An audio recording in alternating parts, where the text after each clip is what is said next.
up on YouTube there. Welcome to the Think Tank. Each day we share the news in open dialogue and discuss how it might affect the business world. We speak with different leaders on crisis management and navigation through those times, as well as experts in professional and personal self-betterment. It's meant to be a break. It's meant to be some learning, sharing of good news and ideas to get people thinking and moving forward. Today, we've got Robbie Sawyer, as always, in the top left corner. He always holds that position. And we know Robbie is a global thinker and activator of ideations. There's Robbie. There's Alberto, who's just finished up a fresh master class to up his skills even further to be the photographer extraordinaire. Look at him. There he is. Good job. And there is Doug Carroll. And he is a guide and executive coach that helps corporations and boards during their time of crisis and challenge. There is Merck, and he is a marketer extraordinaire, storyteller, helps people position their brands and their companies at the right place at the right time. That is not exactly his title, but that is for right now. And there's Dr. Paulus, psychologist, influencer in creativity and deep thought and collaborative innovation, and great insight as always as to if we're thinking and doing the right things at the right time. Thank you for joining. A couple of you are on YouTube. Please comment if you'd like to join, and I can include that in the conference. And just a quick reminder, we've got Jessica Micheletti joining us tomorrow. She's going to talk about our number one thing that we say is the most important, both with Doug and Dr. Paulus, and that is first taking care of yourself, getting centered, getting focused so that you can not only be a better leader, but be able to help others. She's going to talk to us about how to center ourselves, how to do some mindfulness, and how to kind of gain some control in these uncontrollable times. Interesting to hear what's happened to her business and how she's gone completely virtual and how that's working. And she's going to give us a few tips. And then later this week or the beginning of next week, she's actually going to do a virtual class with us. So join us for that, everybody. I am at the world headquarters of Novo Nordisk, as you can see, where I've been building and making these little tablets over here. Now, that's an interesting discussion we'll share in a minute. But open for news. Anyone? I've got a couple I can tee up. I got one. Go. Did you hear Bob Iger is back at Disney? No. Yes, he quietly made an announcement yesterday that said, while he's not taking his title of CEO back, he is taking the role and responsibility of CEO back for the foreseeable future. He does not know how Disney is going to look coming out of this, but he expects it to be a very different corporation and to operate in very different ways. He specifically cited things along the lines of saying, I don't think we will be doing pilots anymore that are expensive that we don't even know will ever see the light of day. He goes, I don't think we'll be doing the long form TV development that we used to do. He said, we have to rethink how we have our parks interact in this new distance sensitive world and cleanliness world. I'm sorry, he's also named Bob, the new guy, and I've forgotten his name, but he was on the job, 5 weeks? And apparently they didn't think he could handle it. So he is now, kind of off, even though he's still carrying the CEO title. My guess is he'll never see the light of day as CEO based on this. I think the part that's interesting is what we've talked about. Dr. Paulus has talked about how to continue to innovate, create, and move forward. Here's Iger literally saying, as bad as this is, it is an opportunity for us to reshape the preeminent media company in the world in a better way to face our new challenges. And he is doing all the things we talked about, right? Yes, and going forward, setting incremental targets, communicating. So it was interesting. It was sort of like a master class on a lot of the things we've talked about from one of the most powerful people in the world. And so I thought that was really an interesting thing as we talk about how we're going to maybe start our own smaller businesses. Here's Bob Iger with the same challenges for the largest media company in the world. That's my piece of news. Yeah, and you either do that or you sit and watch everyone else do it and go, darn it, I should have. Oh, yeah. Well, he'll be ahead of the curve, and there'll be all these other media companies that'll be going, I don't understand how they got there, right? And Doug, isn't it crazy how you say he quietly made the announcement? How does that even, I mean, that's gigantic news. Oh, it's huge. And how that just happens quietly and how it doesn't get picked up and just get blown up, because you're right. I mean, that's mind-boggling. So it's like, oh yeah, it was your job, but we don't think you can handle it, so I'm going to go ahead and come back and take care of business. Yeah. But you're still kind of in charge as CEO, but not really. Yeah, it'll be interesting because he was kind of a quiet operator in the background anyway. And it'll just be interesting to see if this ends his career more or less, that, they put him out to pasture, or if he's able to recover. I mean, as a guy who spends a lot of my time, talking and coaching around politics, this is the ultimate, kind of crucible of seeing what real life politics in a crisis is like. And so it's really fascinating. By the way, Disney makes me think too, in the way that they're going to have to do things and the way they think. Boy, if there was just somebody we knew that had products that could help you, figure out if somebody had a temperature or not as they walked into a theme park. I don't think there's anything like that in the world. I don't know if anybody would have something like that, but that would sure be interesting.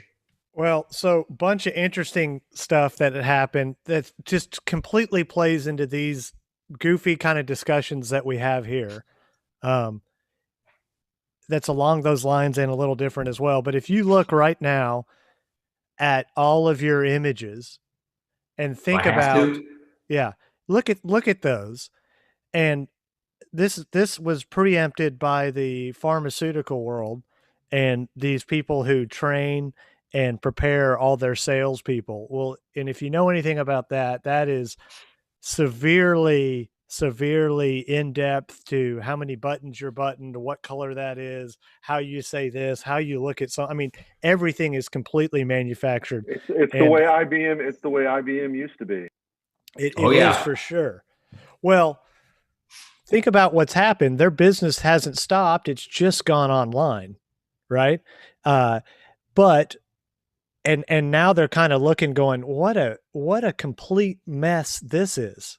But they're people. It's not their fault. They're not breaking rules because there are no rules, right? So the interesting conversations I was having with them is, hey, we're not going to have this meeting, this plan of action meeting for our managers or for the whole group or any of that coming up. So what can we do? How do we do that? And so, I told them, well, what you should do is go talk to your production company that normally handles that. And I'm sure they've got a solution for you. And they didn't, because they don't think forward like anyone else.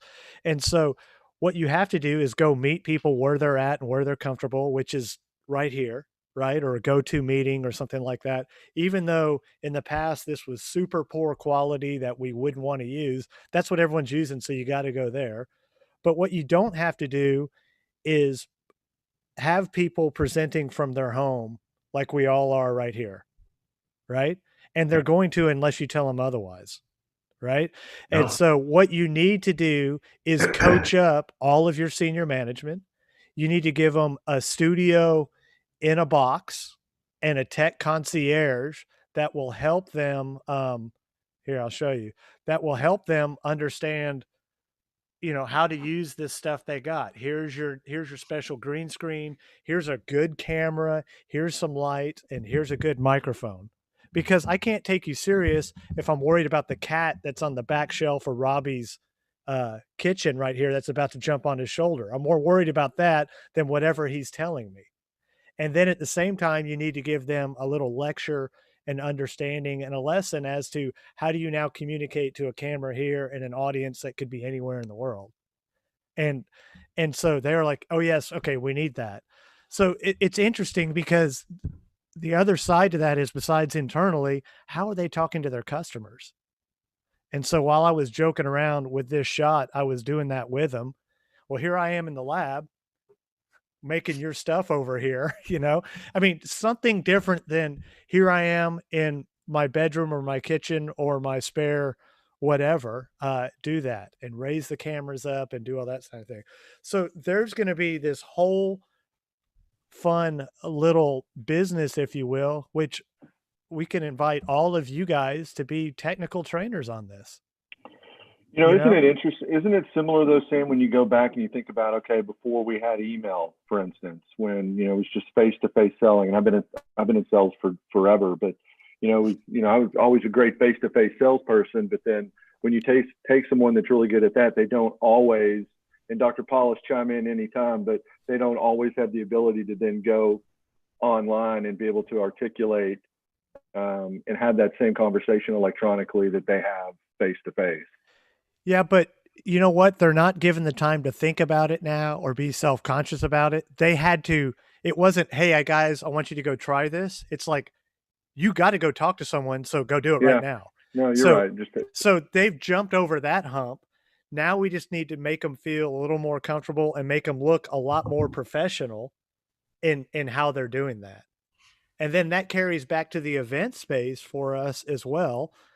Yeah, those events aren't going to be meeting. They're going to happen here. And Mr. CEO or senior manager has no idea how to work all these different buttons and make slides go or turn off somebody because their dog's barking in the background.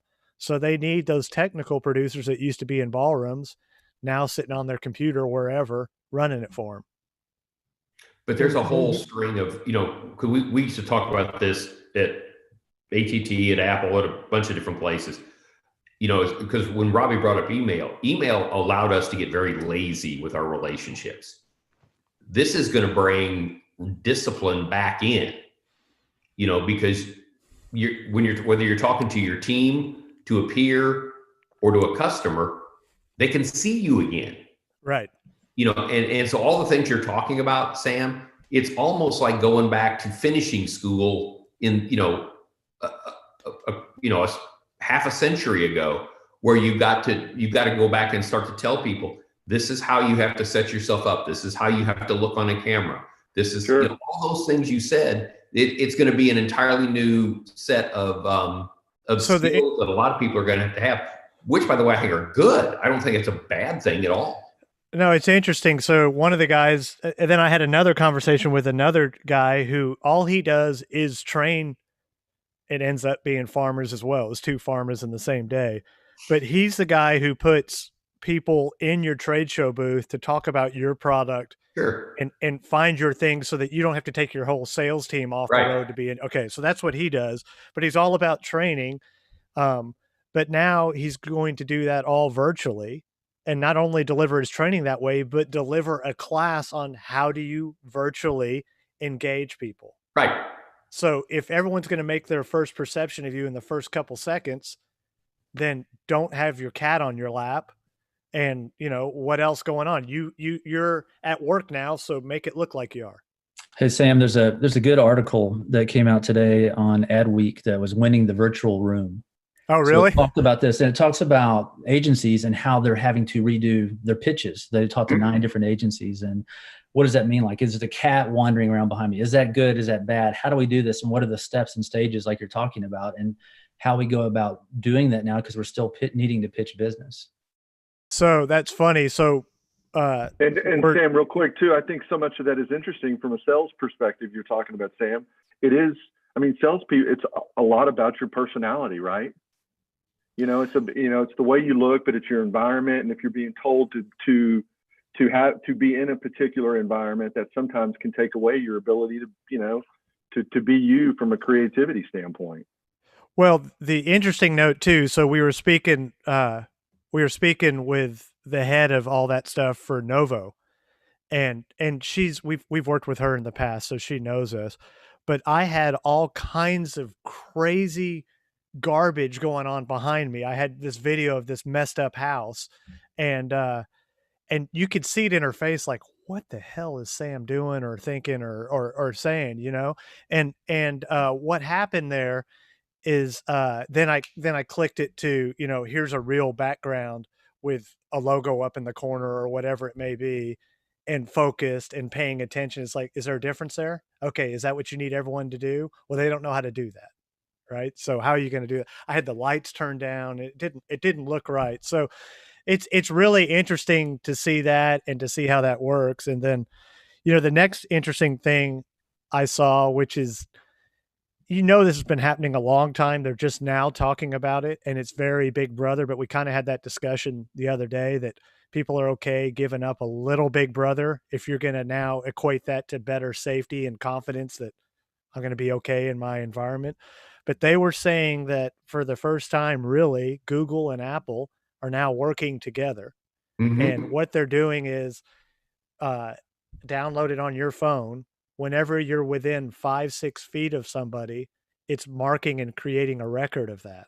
And it's not IDing the particular person or what were you talking about or any of that mess. It's just keeping the locations noted. And if for some reason I was tested positive, they could then go back and track everyone that I was in contact with for the last 2 weeks and say, hey, you were in contact with this person. You need to get checked. And I thought that was extremely fascinating and scary at the same time. But I guess that's kind of how they did the spring breakers in Florida a couple weeks ago. Hey, Merk, real quick, where did you say you saw that article? It was an ad week. It was ad week. I saw it on LinkedIn. It's on my LinkedIn page too. So cool. I'll find it there. So I'll keep going until someone else jumps in. But I eat lunch and watch Governor Cuomo, which was hilarious hearing him respond to, apparently the president can tell you what to do. he had a whole earful in response to that. But even a constitutional lesson. Yeah.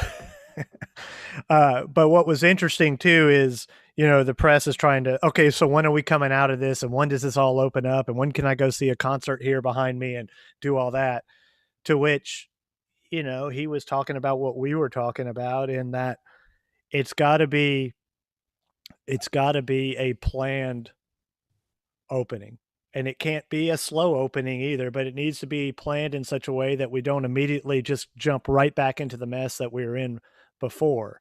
And the fascinating thing, which does fall in line with our helmet that we were talking about, for those that weren't here, we're going to start importing, and we've already sold several of these things. Are thermo imaging bioscan AI heads up helmets that you put on somebody, and I can scan a room and I can scan 200 people in 1 minute and know what your temperatures are and know if you have a fever and if you're healthy or not. So you can do that and then have secondary screening if you are.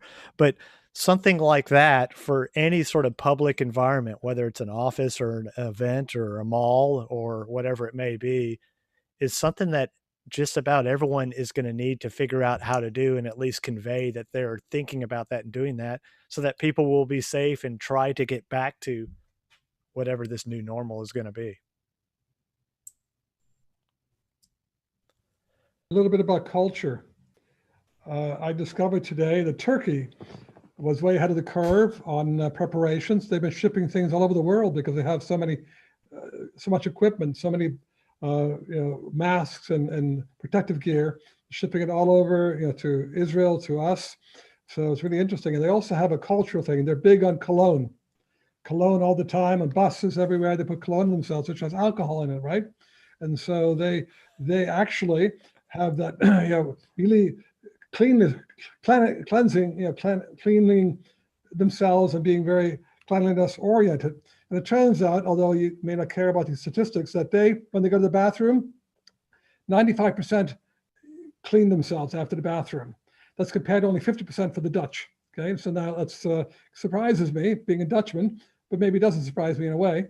But it's very intriguing. And they have pretty low rate of infection there. The other one is Israel.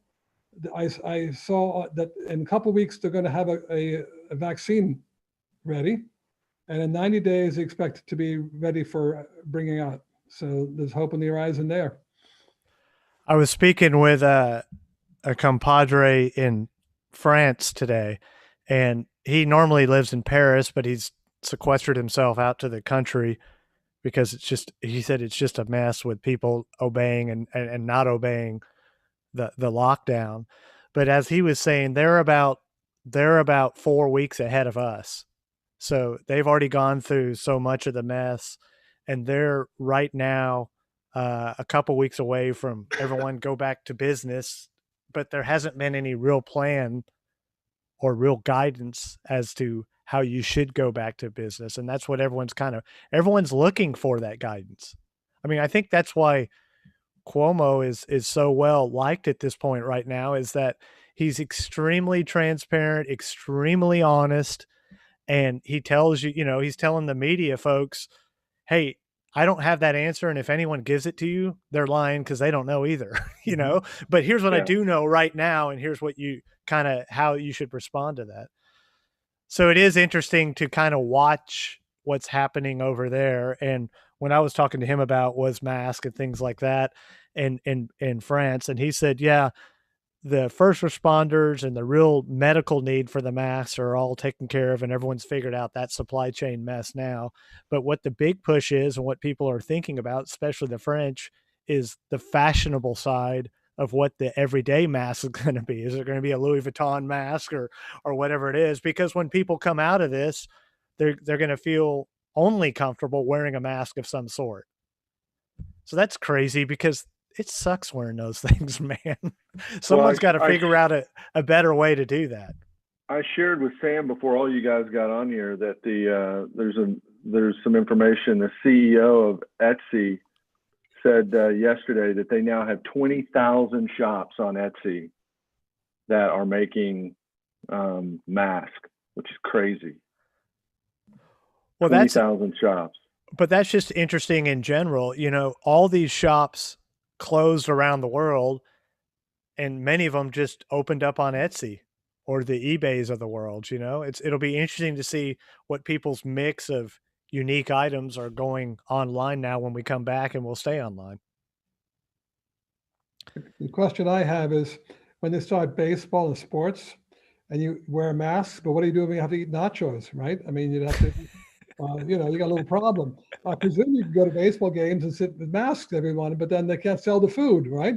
So or Cheetos, Dr. Paulus. I mean, same thing, right? Right. I mean, what was the technique? There's a new medical term for Cheeto dust. What was that, Sam? Remember we saw that? Yeah. I forgot what that is. Pretty funny. I did hear the tease, but I didn't hear the story. But apparently there is a professional basketball league. It's not the NBA, but they've basically sequestered somewhere the whole league, and they're continuing play.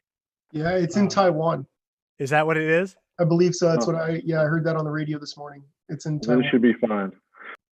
Well, I mean, it's interesting because look at the quality and type of programming now that's being presented that you're left with that is kind of acceptable. I mean, if they're playing horse on national television and getting huge audiences, we're hurting. So maybe Taiwanese professional basketball is a good thing.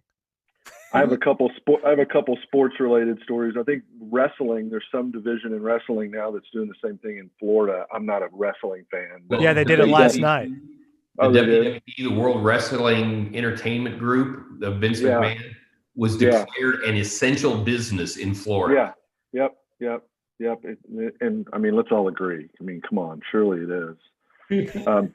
Hey, and we were talking about NASCAR, Doug, I think last week, and how they got into their virtual racing. Yeah. And that's like they're really promoting the heck out of that. And I'm going to preface this by saying I don't condone the word or what was said. I don't know if any of you guys are familiar with this, but Kyle Larson, who is done, big time up and coming driver, throughout the unfortunate word.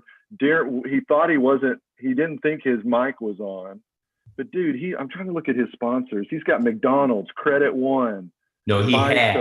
Yeah. No, I know, but yeah, I know. And now he's been dropped from Chip Ganassi Racing. But it's interesting, as they move forward, those are just, they have the ability to make that mistake on TV while the race is going on, but there's obviously some delay and there's other checks and balances to protect them from that. But, from all accounts, just hearing the guy in interviews and following some of the post-social elements, he's got a ton of support from fans and professionals that are in the sport, saying that it would just over the top. First of all, he shouldn't have said it. Let's just all agree. But so over the top what has happened to him post, that single word that he said. There's always got to be one, and there's got to be the first. Yeah, I get, but that's not, and that's the whole argument. That's absolutely in a million years not been the first time that's been said, and certainly been said to where live it is though, probably. I don't know, maybe. I bet you right now so. Someone has invented the tech and the hardware for the quick whammy button, just like you have on live radio. That's now happened. Well, and that's kind of, I guess, what I was trying to say without saying it, is that you would have thought they would have had some check and balance from a delay perspective to where they could have killed that before it got aired live, but they didn't. And that was the NASCAR sanctioned, event. Continuing with the sports thing, the XFL is going bankrupt, right? But they're gone bankrupt. They're done.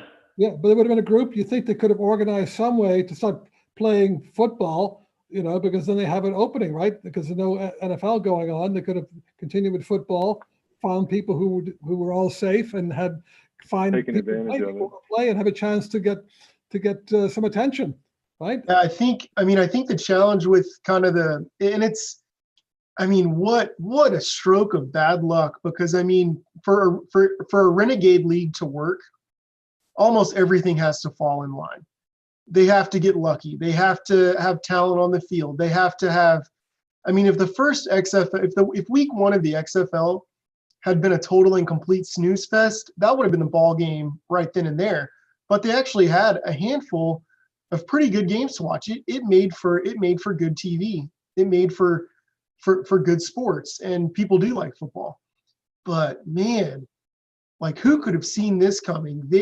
I really think that they had a viable renegade league on their hands that could have been sustainable. I'm not just saying that because I'm a Houston guy and we're now the all-time XFL champs. But what a stroke of bad luck. I think the problem with playing games behind closed doors for the XFL is because is that they need fans in the stands. They're not generating advertisement and sponsorship revenue to the same degree that any other, sports league is at this point, being in their first year. I think that they really, really would have relied heavily on their ticket revenue and not just their TV and ad revenues. Yeah, it would have been interesting to see what they did over the next 2 or 3 years as some of this, even if they had 1 or 2 stars a season that left, or were discovered, if you will, and got signed by the NFL, they were just going to have to constantly reinvent those people every single year and really to make it. You're right. It was the novelty at first. It was kind of fun to watch, and then you're like, okay, what's Bob Stoops going to do here in Dallas, and what were some of the more notable quarterbacks or players, what were they going to be able to do? But they were going to definitely fight an uphill battle in the second and third year, just constantly having to reinvent those superstar players. Yeah, they were always going to need some star power. I was really hoping to see, maybe Colin Kaepernick show up in the XFL, or Des Bryant even maybe. Or Johnny Manziel or somebody. Or Johnny like Manziel. Anybody that's gonna generate ticket sales. It would have been fun to watch. It's just, it's unbelievable. Just the bad luck that came. Because they had a lot of planning that went into that. They had, the commissioner of the XFL was Oliver Luck, deep roots to the sports world, deep roots to the Houston sports world specifically. Rooted in the NFL. 6 of their top 10 creditors were head coaches. Do what? 6 of their top 10 creditors listed in the bankruptcy were head coaches. So they were leveraged by people who didn't have billionaire money. And so they had a cash flow problem. And when this happened, my understanding is basically the people that were self-funding it in the league said, I can't lose anymore, I'm out. And that caused the collapse. Yeah. I mean, it makes sense. They had played nice with the NFL so that they could almost become a farm club for the NFL. And like you said, Michael, I think they had a fighting chance. Their in-game I think so too. access was great. They had the in-game access during the games was something that was cool. Agreed. Oh, it was great. Yeah. That's something that we're probably going to see in the NFL. Yeah. I was just going to say, I bet the NFL will capitalize on that. Speaking of the NFL, it'll be interesting to see if this turns into any sort of big time story. But there are now 2 LA Ram players that are saying that they are owed money by the Rams and have yet to receive the money. Really? Yeah, like Todd Gurley says the Rams they owe him like $6 million. I mean, I forget who is the other. I don't have his name handy, but there's a couple players. It'll be interesting to see. Speaking of cash flow, and let's all agree they're all, most of those guys are big time deep pockets, but with no revenue coming in, it'll be interesting to see, how many of these teams that are maybe not, the big. Plus, they have the new stadium coming online. Beginning of the season, right? Or is that next season? I think it's next season. Is it? Yeah. It's Gurley and Clay Matthews, and if they're owed Clay money, Matthews. Yeah, if they're owed money, Everybody probably a significant amount of money. Well, and the odd thing is that neither one of those guys are now Los Angeles Rams, right? So I don't know if that plays into it. So yeah, well, Gurley got cut because of presumably because of the cap hit he would have been, and he's just kind of been injured and stuff. Yeah. I want to hear from Alberto, who has been bettering himself by taking a master class in photography. And as a photographer, I am curious, are you learning new tips or new perspectives or new insights? Alberto, are you moving forward? Are they helping you? Are they helping you develop a personality? Because that's always been an issue for you. I am learning. I'm learning. Well, maybe not learning, but refreshing. It's, right. Living, Mike and I living in the photo world now for literally all our lives, half our lives, most part of our lives. We're always jumping around. We're always doing different things. But to hear it from a guy, from Albert Watson, which is an iconic photographer, and coming out things that he's saying that you actually live through and are doing, or, just getting little bits of other things that you don't know. I mean, it's so satisfying. It's really like, yeah, we've been doing it right. Any inside tricks you hadn't heard of before that like really came to mind? I haven't gotten that far yet. I've only there's 54 classes and I'm. Oh, really? Yeah. And I'm at 10 right now. So. And are they like 5 minutes long, or how long are they? They're anywhere from the introduction, which is like a minute and some seconds, to about maybe 15, 20 minutes. Is that on Nikon? Well, actually, he shoots Hasselblad. But where are you finding this info? Oh, the master class? Oh, the master class. Okay. Yeah. It's actually really cool. Like I said, I've never taken a photography class, and I've been, working with some of the best companies, Fortune 500 companies, and sports magazines, and so sport magazine actually. So we should check it out then. I like it. It's nice. And how do you feel learning from a screen? It's good. I have my AirPlay on, so I just watch it on my big screen. So it's awesome. It works great. Anyone else have any other news to share? No. Has anybody heard about baseball? What they're doing? Nothing. I just saw Major League, the commissioner just said today, he said the only news we have is that we're not going to do anything until the public health system or the public health people say that it's safe to do it. So he's not letting anything go. They had said at one point last week, I've talked about they were going to condense the season down into basically their teams were going to be broken down into what they are. What is it? The Cactus League, and what's the other league? Grapefruit. Grapefruit. Yeah, the Grapefruit League. Yeah, but they were going to condense them down, and they were going to have them both in Florida and Arizona. But that wasn't made. They didn't reference that in this particular article. Wow.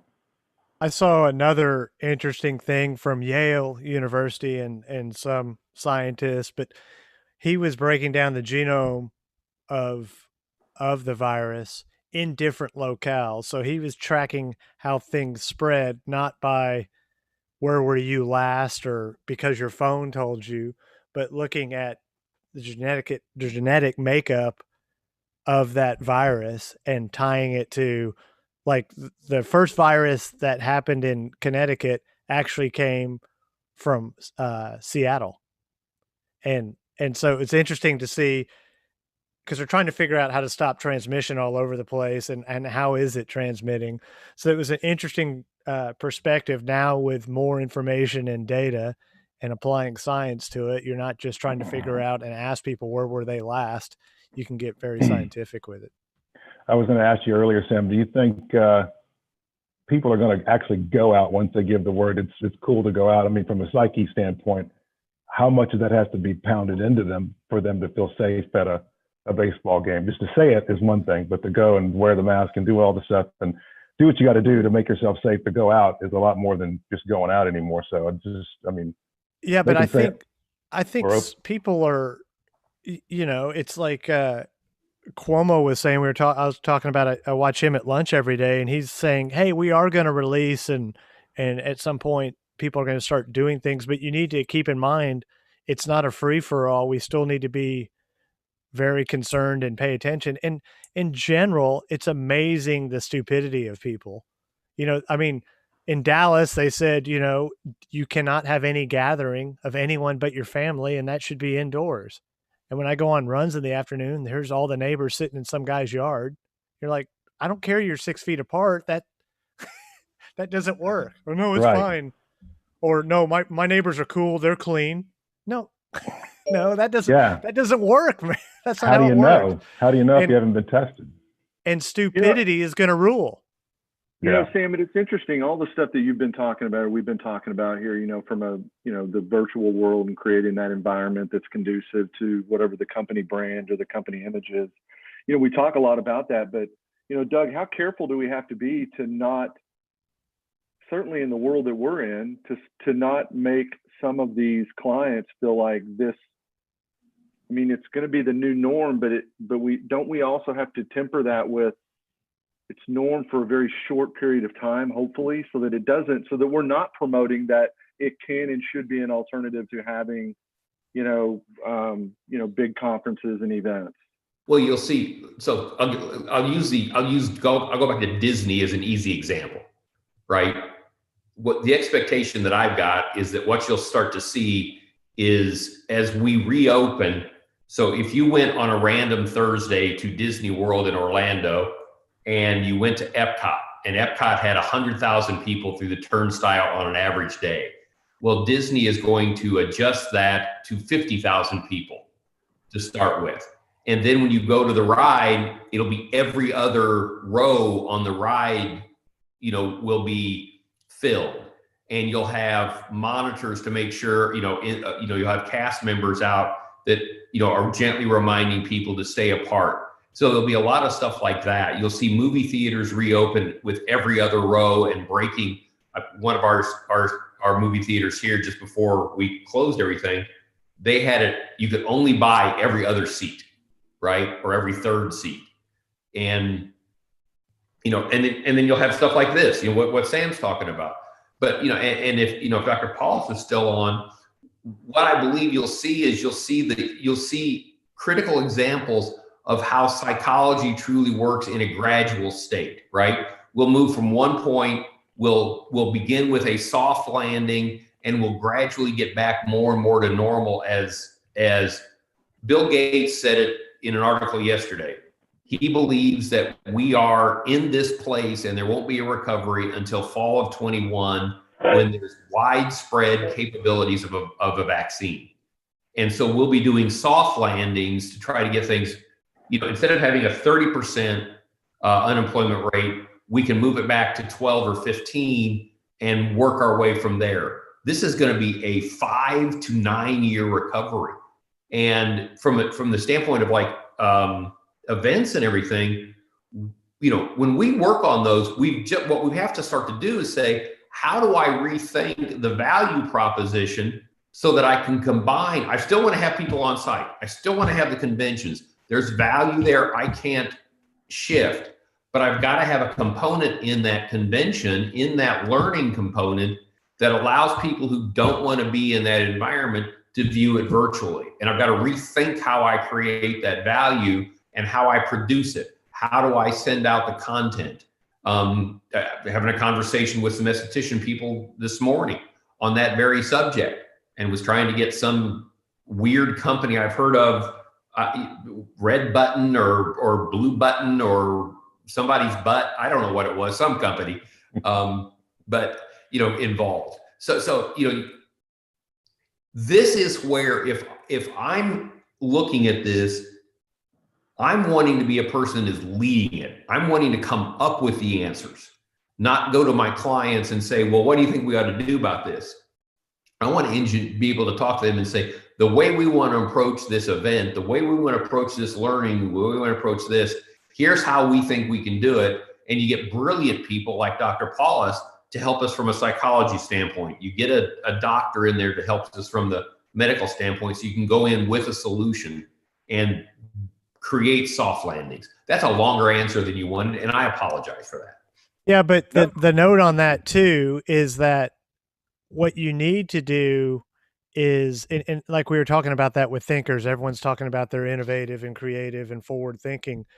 That's so important now, that you are forward thinking and you are worried about your attendees or your employees' confidence and safety. And yes, we keep talking about the mask. It's a great commercial. Thank you. But that is a great technology. But the bigger thing that is that people walk in, like we discussed the other day at Disney, before they even open, with the guy cleaning up the thing behind the thing. Visually, you look at it and go, "Oh man, I feel safe here with these people, because they seem to have it under control."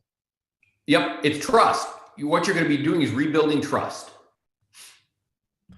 I think we're going to have new germ phobics, right? Because it's always been there. My wife, being a nurse, it's always about getting my hands clean, washing, being careful, airplanes and so on, for no matter what, even before this virus, of course, when we fly to different countries.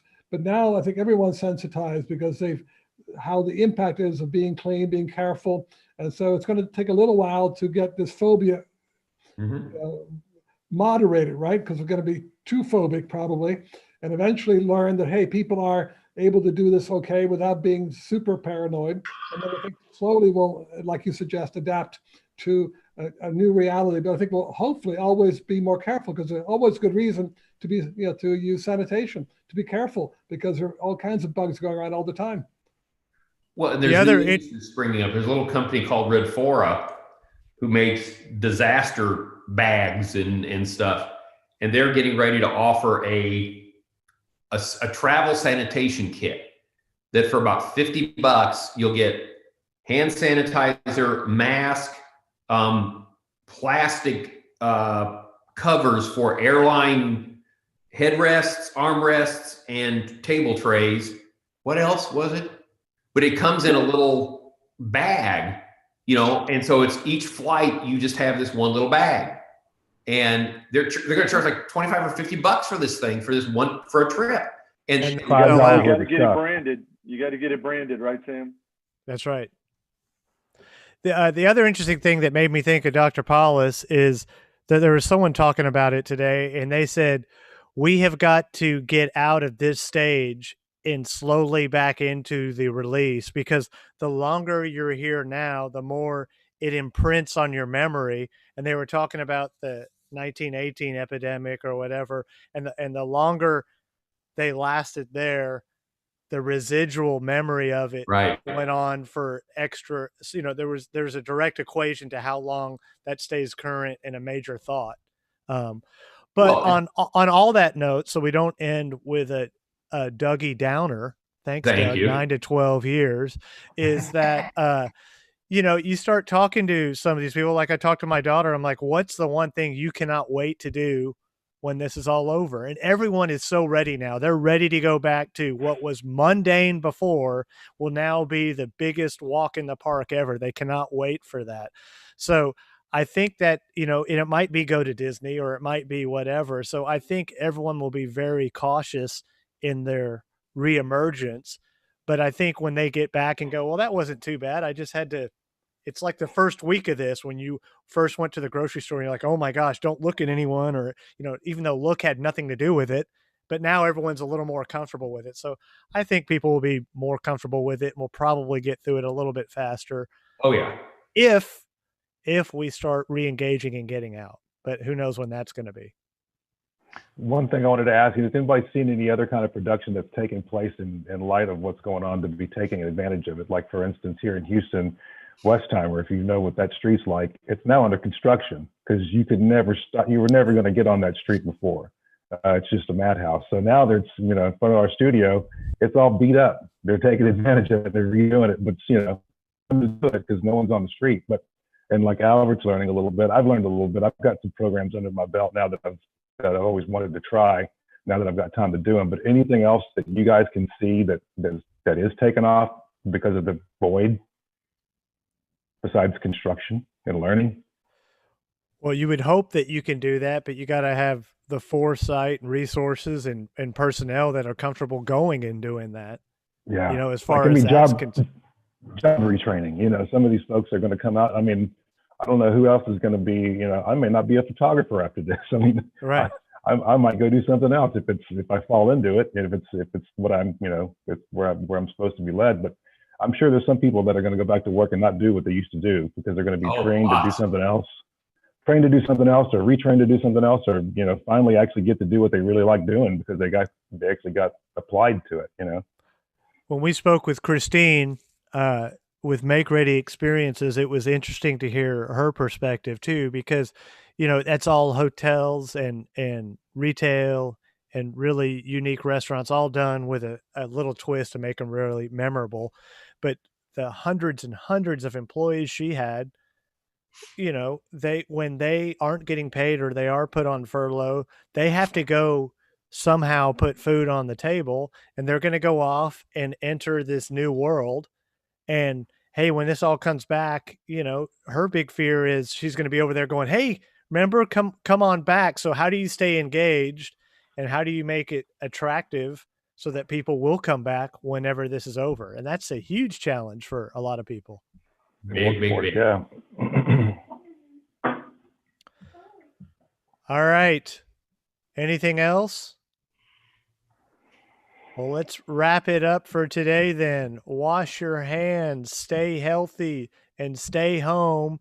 And do show up tomorrow. We'll have a lot of fun with Jessica. She's a real pleasure. And when we speak with her, she's always sharing all kinds of neat, interesting things that you can apply to really change the way you look and react to things. So join us tomorrow at 2, and we'll have good fun. And thanks, everyone, for joining.